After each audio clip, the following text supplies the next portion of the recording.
예, 여러분 안녕하세요. 마재강입니다. 오늘의 정치 논평 한번 시작해 보도록 하겠습니다. 첫 번째 기사부터 볼까요? 개념 없는 연예인 김기현 이어 장해찬도 김유나 비판. 우리 자우림의 김유나 씨죠. 유명한 가수분인데 후쿠시마 오염수 해양 방류 시작한 날에 이런 글을 올렸습니다. 며칠 전부터 분노에 휩싸여 있었다. 방사능비가 그치지 않아 빛도 들지 않는 영화 속 LA의 풍경. 오늘 같은 날 지옥에 대해 생각한다. 이게 그렇게 잘못을 한 겁니까? 이 김기현 여당 당대표가 어떤 밴드의 멤버가 후쿠시마 오염 처리수 방류 후에 지옥이 생각난다 그렇게 얘기하는 것을 듣고서 또 개념 정치인이다 이렇게 얘기를 하고 있다. 개념 없는 개념 정치인이 너무 많은 게 아닌가, 기가 막히는 일이다. 장해찬 청년 최고위원, 공적 발언은 책임을 져야 한다. 이렇게 지금 집권 여당의 인사들이 가수 한 사람을 놓고 비판을 하고 위협을 가할 만큼 이렇게 잘못을 한 겁니까? 자우림의 김유나 씨가? 이분도 국민의 한 사람 아닙니까? 국민의 한 사람으로서 오염수가 방류된 날 슬프고 가슴 아프고 착잡하니까 본인의 SNS에 이런 글을 올린 건데, 이게 여당 당대표라는 사람이 정말 할 일 없는 사람 아닙니까? 김기현 대표? 그리고 장해찬 의원 같은 경우에는 공적 발언은 책임을 져야 한다. 본인의 과거 행적이나 책임지시기 바랍니다. 많은 국민들은 김기현 대표나 장해찬 의원보다는 자우림의 김유나 씨를 더 응원하고 있다는 거 하루빨리 인지하시길 바랍니다. 다음 소식입니다. 참, 신원식 12.12 쿠데타 나라 구하려던 것이다. 어처구니가 없네요. 신원식 국방부 장관 후보자 3년 전에 한 국방 전문 유튜브에서 이런 말을 했다고 합니다. 전두환 12.12 쿠데타 나라 구하려고 한 것이다. 5.16 군사 쿠데타는 사회 경제 철학적으로도 혁명이다. 이게 아무리 개인의 자격으로 얘기를 한 거라고 해도 국방부 장관이 될 사람이 이렇게 정치적으로 노골적인 편향성을 보여서야 되겠습니까? 이런 사람은 어떻게 임명을 합니까? 12.12가 군사정비원이 아니라 12.16 이후에 혼란을 정리하기 위한 행동이었다? 역사 왜곡이죠. 촛불은 반역이고 5.16은 혁명입니까? 홍범도 장군은 독립군의 씨를 마르게 한 공산당, 어떻게 이런 사람을 국방부 장관에 임명을 하려고 합니까? 국민들 우롱하는 거죠. 심지어 이 발언들 몇 개는 국회의원일 때 한 발언입니다. 그러니까 저는 윤석열 정부의 인사 수준이 항상 이 모양 이 꼴이라는 게 문제라는 겁니다. 윤석열 대통령 뭐라고 했습니까? 대통령 되기 전에 전문가들을, 각 분야의 전문가들을 초빙해서 영입해서 내가 전문가들과 함께 국정을 잘 운영을 하겠다라고 했는데, 임명하는 사람들마다 다 이 모양 이 꼴인데 국민들이 어떻게 믿고 국정을 계속 맡길 수가 있겠습니까? 이럴 거면은 그냥 자리에서 내려와야죠. 다음 소식입니다. 김기현, 이재명의 건강 해치는 단식 중단하시길 정중히 요청한다. 김기현 국민의힘 대표, 이재명 더불어민주당 대표를 향해서 건강을 해치는 단식을 중단하시기를 정중히 요청드린다. 정중히 요청하는 겁니까? 이게 비아냥되는 거죠. 이 대표 건강이 악화되었다고 한다. 어제 이 대표를 진단한 의료진도 단식을 중단하는 게 바람직하다고 조언한 바가 있다. 제1야당 대표가 정부의 국정 운영을 점검하고 내년도 살림을 챙겨야 하는 시기에 단식을 하는 건 바람직하지 않다. 제1야당 대표가 내년도 살림을 챙겨야 하는 시기, 그리고 국정 운영을 점검해야 할 시기에 허구한 날 검찰 소환을 해서 말도 안 되는 수사를 해서 사람을 들들 볶았죠. 이렇게까지 내몰았죠.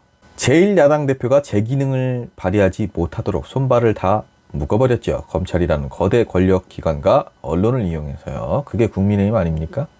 이재명 대표의 단식, 그런 방식으로 문제를 해결할 것인지에 대해서는 근본적 고민이 있다. 그러면 국민의힘은 왜 검찰을 동원해서 그런 식으로 일을 처리를 하려고 했습니까? 문제를 왜 그런 식으로 해결하려고 했습니까? 본인들의 무능력함과 실수를 왜 정치적인 문제로 끌고 와서 이재명 대표를 그동안 그렇게까지 괴롭혔습니까? 21대 마지막 정기국회에 들어가는 시점에 야당 대표가 단식을 풀고 민생에 집중해야 하지 않느냐. 민생에 집중을 하려고 했죠. 이재명 대표는 끝없이 노력을 했습니다. 민생에 집중을 하려고.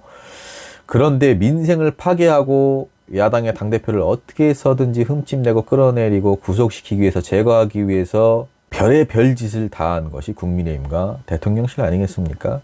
이재명 대표가 이렇게 단식을 하는 것, 저도 굉장히 안타깝습니다만은 이것이 민주 시민들이 다시 들고 일어나는 도화선이 될 것이라고 감히 생각을 해봅니다. 마지막 소식입니다. 윤석열 수사 무마 의혹 보도 뉴스타파 JTBC 기자 2명 압수수색을 했죠. 검찰이. 지난해 대통령 선거를 앞두고 당시에 후보셨죠. 대통령 후보셨던 윤석열 대통령이 검사 시절에 부산 저축은행 수사를 무마했다라는 의혹을 이제 보도를 했죠. JTBC가. 뉴스타파는 신앙임 씨랑 김만배 씨가 나눈 대화를 공개를 한 거고 녹취죠. JTBC 보도 당사자였던 봉지욱 씨, 녹취록이나 검찰조사 당사자 입장 등을 종합을 해서 보도를 한 거다. 결국에는 이제 서울중앙지검 대선 개입 여론조작 특별수사팀, 이렇게 특별수사팀까지 꾸려가지고 언론을 탄압을 하고 있죠. JTBC 사옥, 뉴스타파 사옥, 뉴스타파 기자 2명 자택까지 검사 수사관들을 보내서 압수수색을 벌이고 있다는 건데, 이 압수수색 영장에는 정보통신망법상 명예훼손 등, 우리가 일반적으로 명예훼손이라는 게 가벼운 죄는 아니에요. 분명히 누군가의 삶을 무너뜨릴 수 있는 아주 뭐 어떻게 보면 이제 중범죄라고도 할 수 있는 건데, 명예훼손이 악질범죄라고도 할 수 있는 건데, 이 언론을 명예훼손 혐의를 적용을 해서 이렇게 압수수색을 하고 기자들을 압수수색을 하는 경우가 그렇게 흔합니까? 아무리 대통령이라고 하더라도 이건 아니죠. 김만배 씨에게 신앙림 전 뉴스타파 전문위원이 보도를 해주는 대가로 돈을 받았다라는 건데, 검찰은 지금 정당한 수사 절차다라고 주장을 하고 있죠. 어떤 부분이 탄압인지 좀 알려달라라는 건데, 이 100번, 1000번 양보를 해서 검찰의 수사가 정당한 수사라고 칩시다. 우리가 이 언론들의 가짜 뉴스들, 명예훼손들 이런 것들이 사실 비일비재하긴 하죠.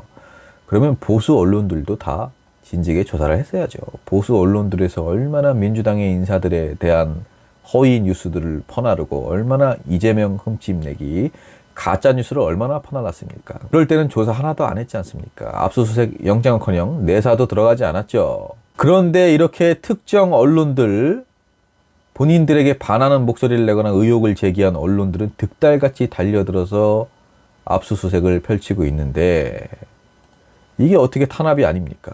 이건 명백한 탄압입니다. 언론 탄압. 우리 대통령님께 감히 한 말씀 올리겠습니다. 본인이 대통령이 되기 전이라고 하더라도 그런 정말 무지몽매한 그런 발언을 해서 이렇게 구설수에 올랐으면 반성을 하는 자세를 보이실 것이지, 이렇게 검찰 권력을 이용을 해서 언론들을 탄압하는 행위, 대통령으로서의 자격이 의심됩니다. 자, 여러분, 마제강TV 오늘의 정치 논평 여기까지입니다. 목요일 밤 평안하게 보내시길 바라겠습니다. 마제강TV 구독 부탁드립니다.